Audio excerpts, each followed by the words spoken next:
Chapter 7. All that Silence Said. I smelt vinegar. It smelt just like the fish and chips my father used to buy us for supper on Fridays. Was I back home?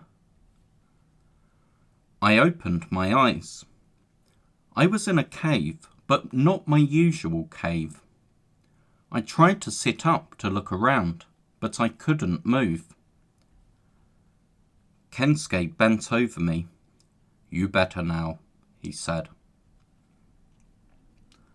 I lay there for days. Kensuke often sat beside me. He would feed me, sponge me down with cooling water, and comfort me when the pain made me cry out.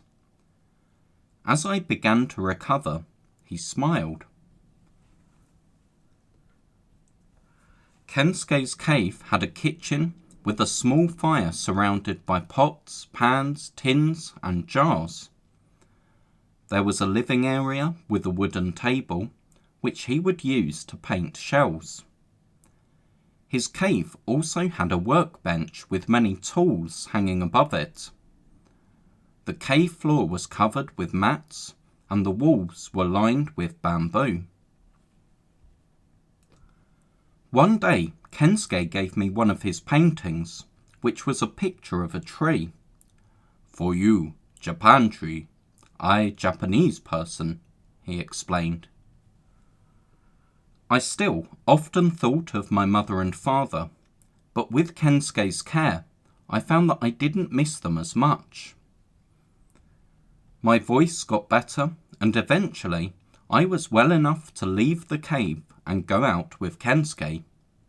He made me a spear and taught me how to kill fish. We would roam the forest together, with Kensuke climbing trees to pick ripe fruit. When Kensuke sang, the orangutans would come and walk with us. Some of the younger orangutans even climbed onto me. I guessed that I had now been on the island for several months. I still didn't speak much to Kensuke, as he had trouble understanding English. But we would signal to each other through smiling, nodding, pointing, and occasionally even drawing pictures in the sand. There were so many things about Kensuke that I wanted to find out. Why was he here? How long had he been here? How did he have all of those pots, pans and tools in his cave? How did he have bed sheets? Where had he come from? And why was he now being so kind when he seemed to have disliked me before? I tried asking him some of these questions, but he would always just shake his head and turn away.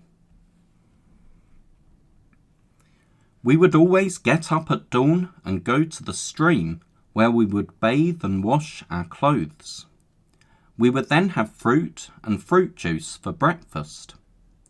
In the mornings, we would either hunt for fish or gather fruit in the forest. At lunchtime, we would eat raw fish and breadfruit. After lunch, we would have a short nap. Then Kensuke would sit down at his table to paint. In the evening, we would cook fish soup over the fire. Before bed, we would watch the sunset together. One afternoon, Kensuke taught me how to paint, which I really enjoyed. I was also very impressed when I realized how skilled Kensuke was at making things. After grooming his favorite orangutan, who he called Tomodachi, he used some of the orangutan hair to make a paintbrush. We continued to paint together every day. I began teaching Kensuke how to speak English. He was good at remembering words and gradually began speaking it.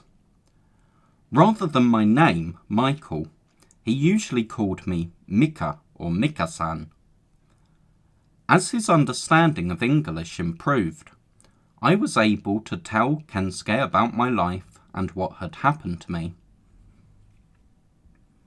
One morning, Kensuke took me down to the beach. He pulled away some branches to reveal a small boat. My football, the one Eddie had given me, was lying in the bottom of the boat.